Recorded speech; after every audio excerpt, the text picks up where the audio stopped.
It was a good run for the federal Conservative Party, 2 minority governments leading to a majority term, with Stephen Harper at the helm of the country for almost a decade. But that was then, and 4 months later, this is now. A Liberal majority in Ottawa, and nary a Big C Conservative Party leading any province. Joining us now to reflect on the path ahead for Canadian Conservatives. In the nation's capital, Fred Litwin, author of Conservative Confidential, Inside the Fabulous Blue Tent. And here in studio, Sarah McIntyre, former press secretary to Prime Minister Harper, now a consultant at Elbows Up Communications. Mark Toohey, who managed Patrick Brown's PC leadership campaign, also former chief of staff to Toronto Mayor Rob Ford. And Michael Coren, broadcaster and author of Epiphany, A Christian's Change of Heart and Mind Over Same-Sex Marriage, which comes out in April. And it's good to have Fred, you back on the program from Ottawa, and to you three as well. Nice to have you here. Sarah, for the first time. Yeah, first good to time. Have you here. Thanks. Okay, we all know what Diefenbaker thought of polls, but I'm going to share this one anyway. If an election were held today, this is from Forum Research, here's what the lay of the land would look like. The Liberals, after not even getting 40% of the total vote last October, would be at 49%. Conservatives, about where they were in October, 32%. The Liberal gains at the moment come at the hands of the NDP, who are down to 10%, Greens at 5%, the Bloc at 3%, which, if there were an election held today, and we stress there isn't, that's what Parliament would look like. 240 Liberal seats, 91 Tories, 6 New Democrats, 1 Green. The Liberals are dominant in every region of the country except Alberta and the Prairies. The Liberals are the most popular among older voters, that's 55 plus, female voters, and mid-income voters.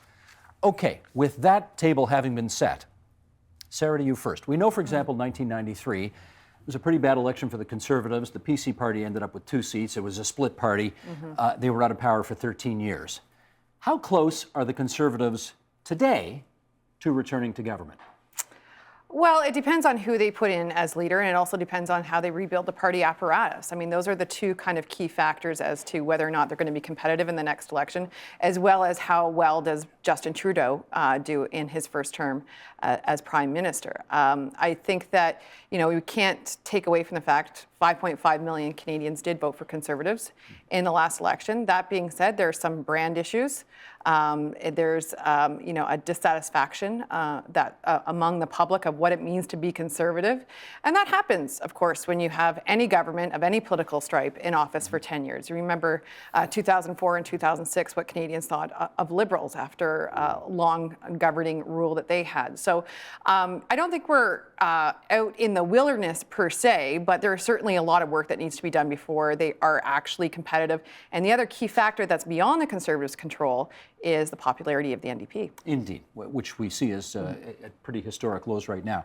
Fred, same question to you. Does the rebuilding of the Conservative brand at the moment look as daunting as it was in 1993? No, I think that this is definitely something that the Conservatives can do. I'm hoping that they really have a real interest in looking internally as to why they lost the election and what they need to do to get into a competitive position for the next election. I haven't seen that willingness so far to really do the hard work, but who knows? Maybe they really will take a good internal look. Mark, how does it look to you? Yeah, I think it depends really on whether the Conservatives move forward and figure out a path to win the next election in the future, or whether they keep going back, as the provincial Conservatives did for so many years, trying to re-explain and convince voters that they were wrong. The voters weren't wrong, and neither were the voters federally. And so what the Conservatives need to do is look forward to the next election, understand where the citizens of Canada are then, be like Gretzky, move to where the puck is going to be, and win that election. That's really their only hope. Because the voters are never wrong, really, are they? The voters sometimes vote for reasons we don't understand, and maybe they didn't understand what they were voting for, but they're never wrong. That's the decision that was made. That's the system we have, and it works pretty good on average. Former Senator Hugh Segal used to have a line, the voters are never wrong, occasionally excessive, but never wrong. Michael, how do you see it? There are no absolutes in democratic politics, and if you look at other countries, it's interesting how very few, if any, major democratic parties have actually disappeared. They've come together to form alliances. The Liberal Party in Britain became the Lib Dems and so on. But look at other countries. In the UK, at one point, Margaret Thatcher could not be beaten. She was beaten. Then Tony Blair would never be beaten. He was beaten. There was a time... He was never beaten. Well, no, he wasn't. left. His successor was beaten. The Labour Party was. Yes. In Northern Europe, in Scandinavia and Germany, when I was a young man, it was beyond comprehension to vote anything but Social Democrat. That was completely reversed. So anyone who says this is the end of the Tory party has no understanding of the history of great democratic parties. It's what the party is going to become. Now, it can either, and this is what happened, this is, I think, is largely why it lost the election, or a major factor. It panicked. It moved to the right on certain key issues. And you can't really change the fundamental nature of Canada, which is one of moderation, which I rather approve of. I would look, and I don't just say this as someone who's spent half of his life in Britain, I would look to the British party. I think the Tory party has to move, left on certain issues in terms of the environment, completely expunge this idea of climate change denial, embrace the greenness. The British Tories even put the colour green in their badge.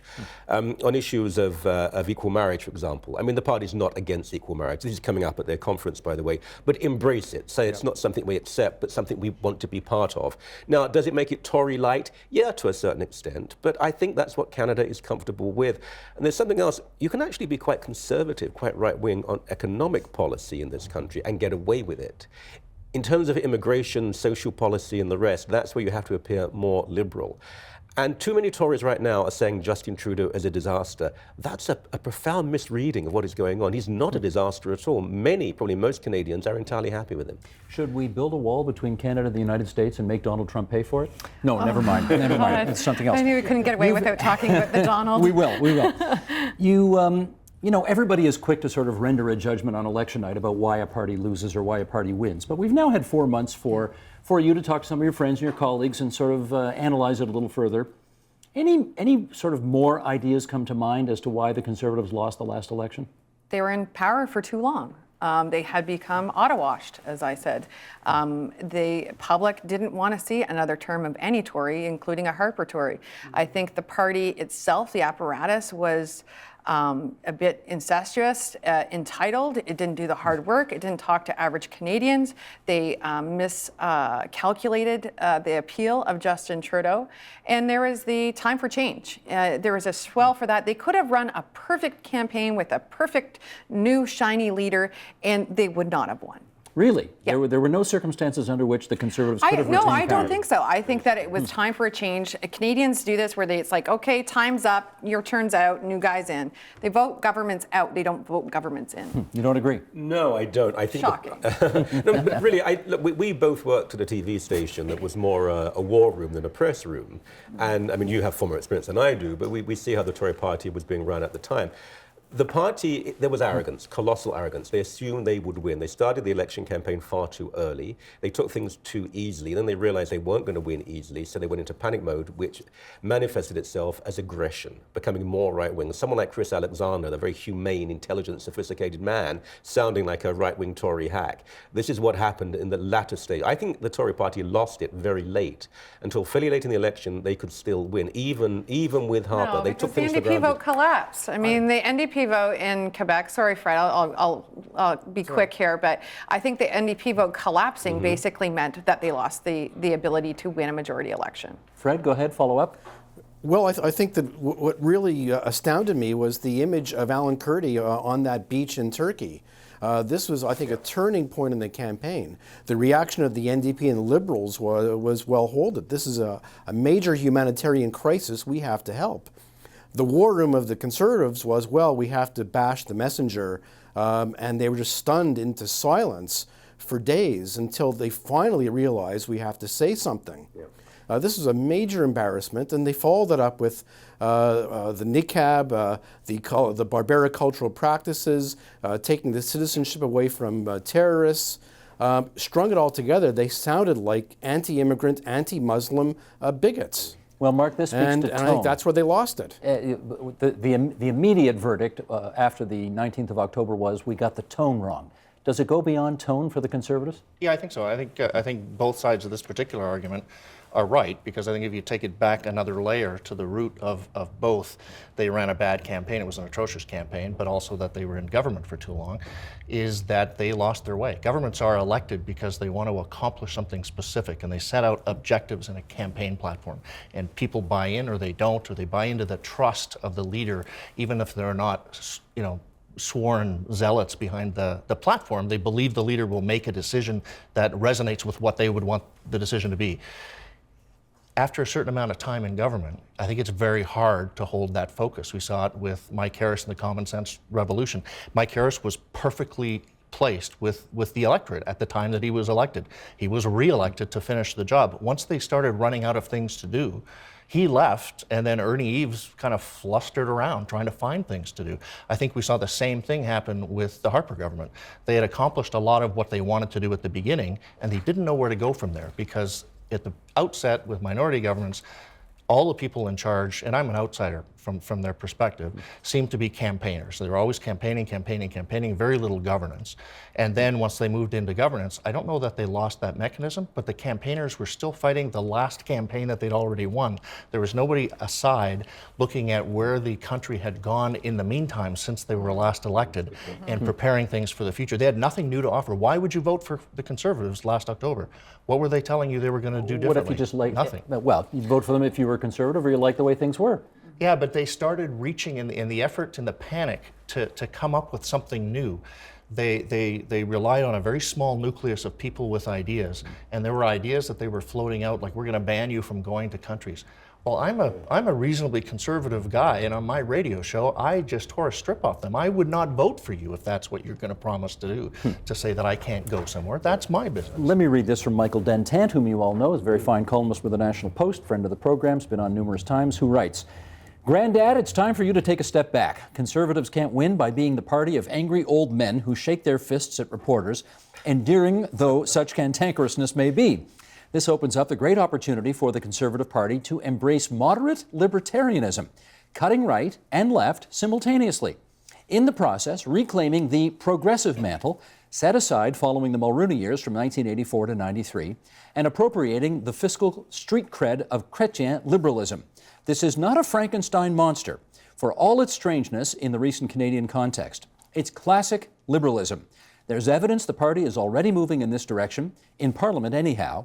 The foundation is there. What's needed is a push." Fred, do you agree that's the way ahead? Yeah, I definitely agree with that. I think that the other area where the Conservatives can really gain some ground is on a vision for Canada, a vision for a stronger Canada. The Americans are retreating worldwide. There is an opening there. Now, we can never be the United States, but we can certainly step up to the plate with more spending on the military, more aggression in fighting the horrible ideology of Islamism, and actually building coalitions within NATO and other countries to tackle some of the major problems around the world. Sarah, is that the road ahead? Yeah, just touching on that, I think, you go back to major kind of introspection among either the Conservatives or Republicans, and you go back to the Goldwater moments, or you can talk about Marvin Olefsky's compassionate conservatism and how to make conservatism appeal in the modern era. And I think that we need to really go back to providing something that is inspirational, that isn't just a bunch of a coalition of voting constituencies that can take us back to power, but actually a broad-based philosophy that any Canadian can get behind, whether or not they self-identify as conservative. And for me, that is the undying belief that we have in the power and faith of the individual. If we give the individual the resources they need to participate fully in the economy, to raise a family, to succeed, to plan, to save, that's what the role of a conservative government should be on a federal level. Where does community come into all of that? Well, community, I think, I think we need to actually pull government out of communities so that communities can actually flourish again. I mean, that was kind of some of the thoughts of what the welfare state has done to actual community connections and breaking down social connections. You think, well, the government's going to look after this person, so I don't need to actually be charitable or look after them. So I'm not sure how much that is actually true, but I think I do hear him grumbling. He's going to be weighing in, but I do think that there is a sense, and there's repeated studies that show that Canadians are actually less charitable than Americans. And I think part of that is because we have such an expansive welfare state. We think that somebody's already going to be out there looking after people. And sometimes there's a lot of people that just fall through the cracks because they don't know what programs are out there. Okay, grumble away. Well, the answer's in the middle. I mean, the welfare state. Oh, surprising. No, well, it is. I mean, there is something entirely Mushing middle, noble and Michael. decent. And you mentioned Alaski. I mean, I don't think he'd be totally opposed to the welfare state, but his policies, in fact, under Bush, were proven not to work. Look, individual, and I speak as someone who takes the church very seriously, but churches can do a great deal. Religious organizations can do a great deal. By the way, Margaret Thatcher, who I think you rather revered, and you said I don't believe in community. Community is very, very important. I agree with you, but you can't remove the state. The state does things at a far grander scale. You can't provide a health service by communities helping out. The reason there is a health service, the reason we have a welfare state, is not because it was going so well before. It wasn't working beforehand. Now, I mean, what you said, I mean, look, it sounds good. I don't disagree with very much of it. But this column, and I think he's a wonderful columnist, by the way, but there's a difference between liberal and libertarian. Now, if the Tory party is going to be libertarian, that's a radical shift. If it really is going to be a party that looks to people like, I don't know, Hayek or Friedman or whatever, and withdraws from government, that's a radical message for the Canadian people, which I don't think they're willing to take on at this point. Mark. Last time I agreed with everybody. This time I think you're all wrong. There you go. There's two things that the Conservative Party needs to do. One, they need to build a much bigger party and do what I think Patrick Brown is doing in Ontario, which is build a party that has a member on every block in every community across the country, from every walk of life, and have a mechanism so that you can actually listen to them. What's important to your neighbors? What are they talking about? What are they concerned about? And to make that the root of their understanding of policy and where government needs to go. Secondly, this isn't about whether we should go left, whether we should go right. From the voter's perspective, there is no left and right. If you talk to a voter who isn't active in politics, doesn't read that page first in the newspaper, doesn't carry a membership card, they couldn't tell you whether the Conservatives are left or right in the political spectrum because it has no meaning to them. They know right or wrong, but they don't know right left or wrong, right. but they also know rich or poor, I can afford it or I can't. And where the Conservative Party has had success in Canada in the last decade, and where the NDP have had success in Canada in the last decade, is in the same space. Is talking about economics. Is talking about economics that affects me at my kitchen table.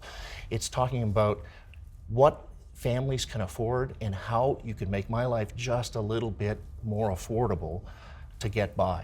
When the NDP and the Conservatives talk in that space, when Andrea Horwath was talking about that provincially, she did well. When Tom Mulcair was talking about that, he did well. When the Conservatives talk about that, they win.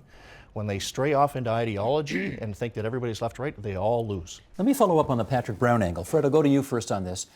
You know, of course, the Liberals are trying to portray and frame Patrick Brown as a, neoconservative, right-wing nut job who only cares about tax cuts and nothing else. We get that.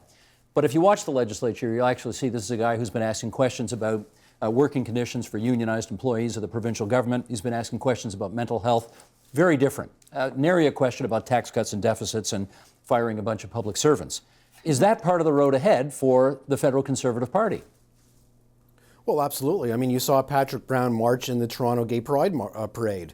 I think that was terrific, and I think he understands that he's got to reach out to a whole variety of other communities and listen and hopefully develop some policies that people find attractive. The federal Conservatives need to do much the same thing. The Harper government was very good on taking on gay rights internationally, but they really were reticent about really embracing gay people here in Canada. I think they have to end that reticence, go to Gay Pride, shake some hands, smile. You know, it helps to smile every now and then and show that you care. I want to ask you, Sarah, though, whether or not, because listen, whether this is true, you can tell us, but it certainly appeared from the outside that the Conservative Party of Canada cared first and foremost, and sometimes exclusively, about the base.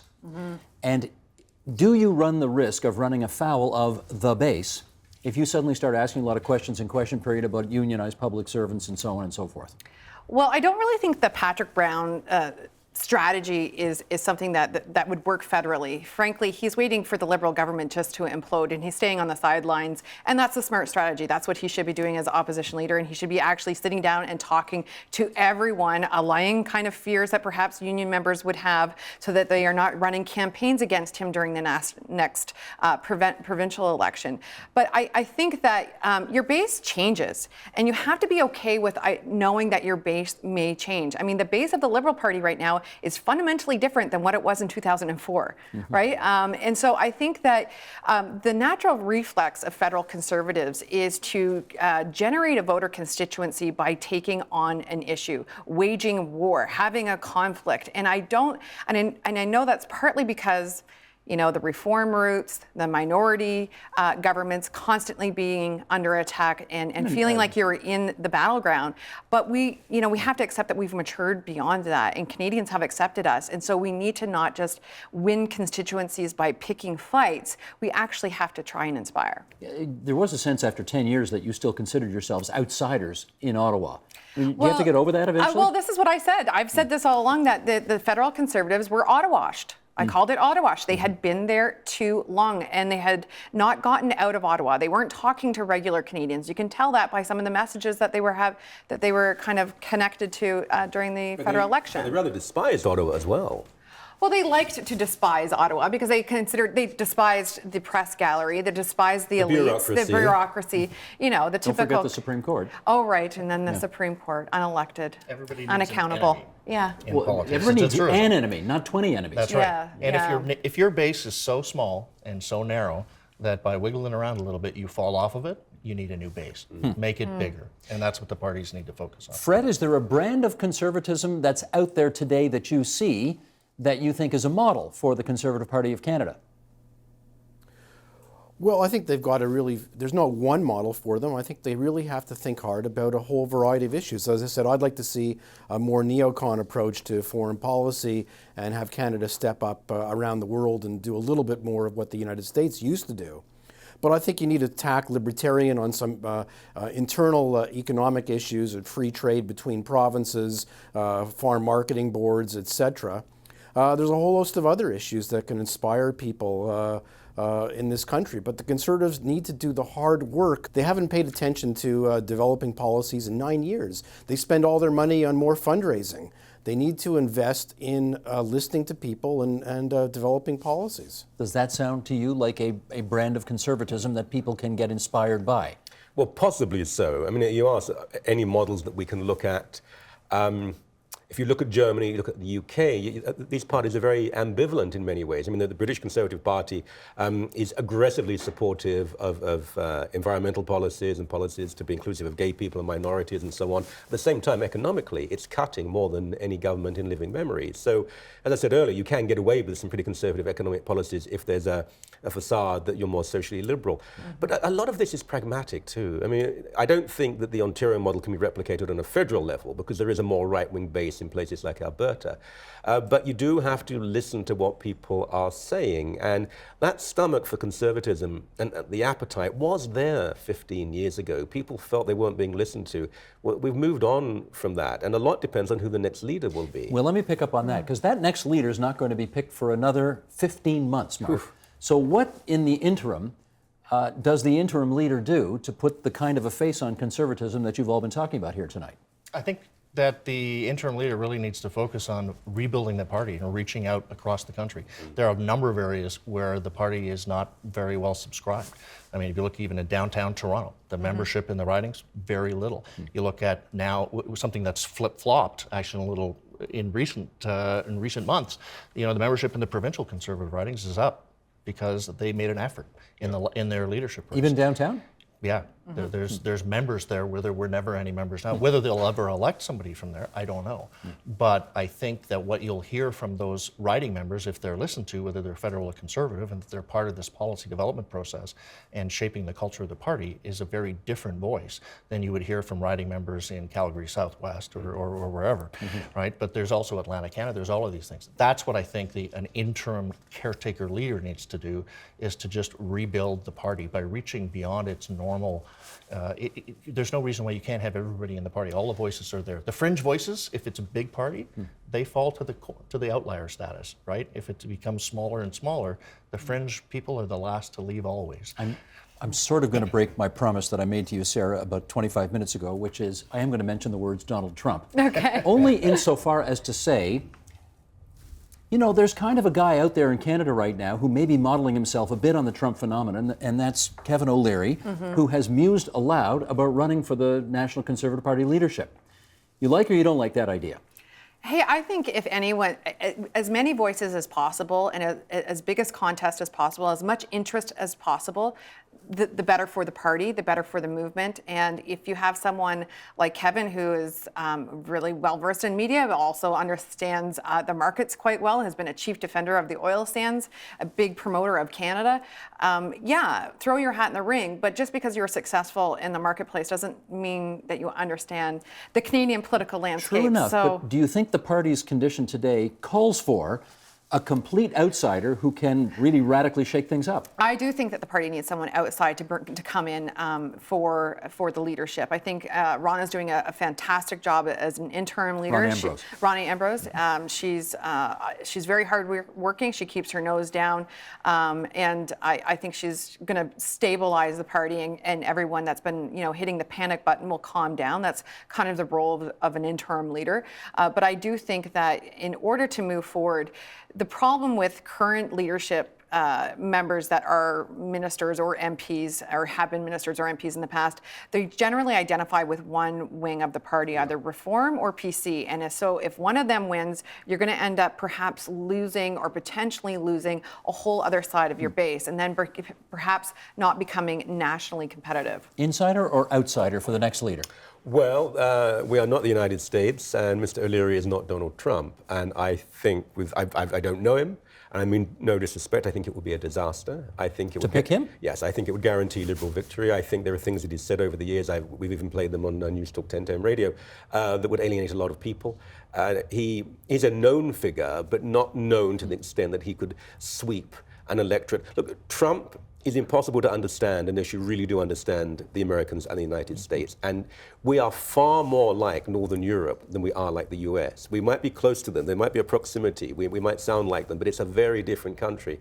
And no, I don't think Rona Ambrose is doing such a wonderful job, but it's a very difficult job to do at this point. I think the battle will be between the big beasts, as they call them, from the former. I think Jason Kenney and Tony Clement will be very difficult to beat. I think some new voices will come forward. There is no one, I mean, I should be able to suggest a name who I think would really shape and lead the party. There is no one who I can think of who will be likely to beat Trudeau at this point. I'm down to a minute and a half, so Fred, come on in here. Well, I think one thing, the problem with Rona Ambrose's leader is she certainly can ask a good question and question period, but there's more to being an opposition leader or an interim opposition leader than just asking one question. I'll give you an example. I mean, the Liberals are tacking towards more normalization with Iran, and there's talk of a free trade deal with China. We need the Liberals to really get out, the Conservatives to really get out there, bring in some experts, bring in people who understand who the Liberals are talking to, and start exposing what's going on right now. The Liberals have tossed aside a lot of human rights experts on Iran because they're so interested in the business side. We need to know what's going on, and the Conservatives need to do a little more research and get out there and press conferences and bring in experts. Okay, and let me jump in because I want to make some noise. I want to save the last 30 for Mark. Go ahead on this issue, insider or outsider for the next leader. I think it can go either way. I think there are some people inside that can behave like outsiders. I think there are also some people outside that could get great traction.